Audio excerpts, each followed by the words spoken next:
Hello বন্ধুরা, আশা করি তোমরা সব ভালো আছো। ক্লাস 12 অর্থাৎ উচ্চ মাধ্যমিকের রাষ্ট্রবিজ্ঞান নবম অধ্যায় ভারতের বিচার বিভাগ। দেখো, এখান থেকে আমি ইতিমধ্যে তোমাদের এমসিকিউ কোশ্চেনগুলো করে দিয়েছিলাম, পড়ে থাকলো এসএকিউ কোশ্চেন।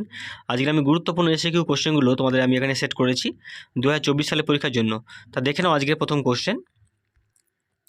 ভারতের বিচার ব্যবস্থার দুটি বৈশিষ্ট্য লেখো। দেখো, দুটো বৈশিষ্ট্য আমি এখানে দিয়েছি। ভারতে সারা দেশের জন্য এক ও অখণ্ড বিচার ব্যবস্থা চালু করা হয়েছে এবং সারা ভারতে প্রায় একই দেওয়ানি ও ফৌজদারি আইন মেনে বিচার কার্য সম্পাদন করা হয়েছে। দেখো পরের কোশ্চেন দেখো, ভারতের সর্বোচ্চ আদালতের নাম কি? এটা তোমরা প্রত্যেকেই জানো, এটা সুপ্রিম কোর্ট।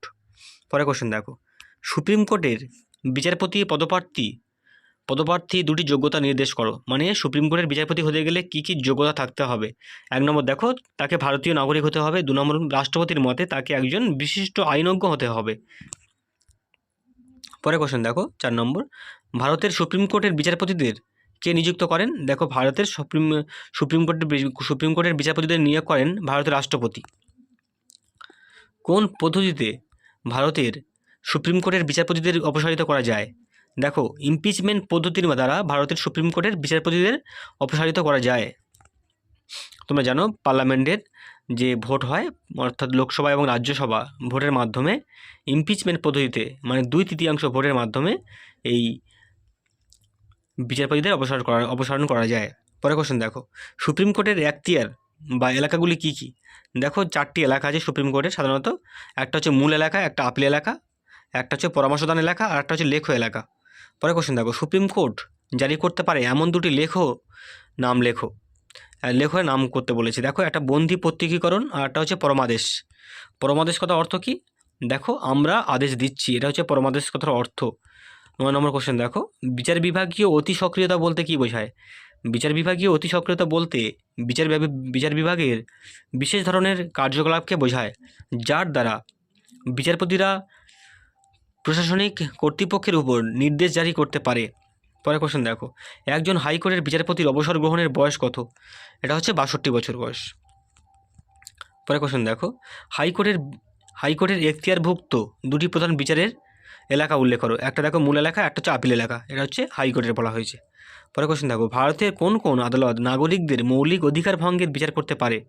দেখো, একটা হচ্ছে সুপ্রিম কোর্ট আর একটা হচ্ছে হাইকোর্ট, এটা মনে রেখো।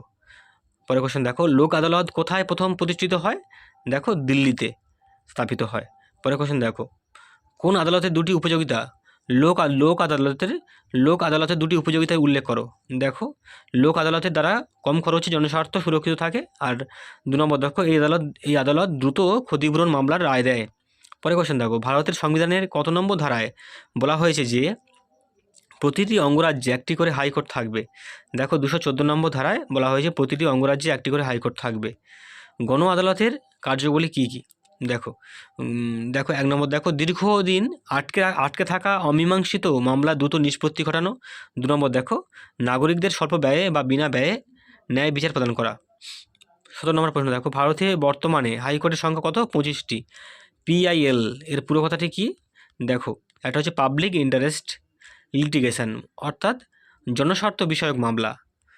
দেখো, 19 নম্বর প্রশ্ন দেখো, বন্দি প্রত্যক্ষীকরণ কি? বন্দি প্রত্যক্ষীকরণ বলতে বোঝায় জেলে বন্দি কোনো ব্যক্তিকে আদালতে সশরীরে হাজির করা। লাস্ট কোশ্চেন দেখো, লোক আদালতের জনককে?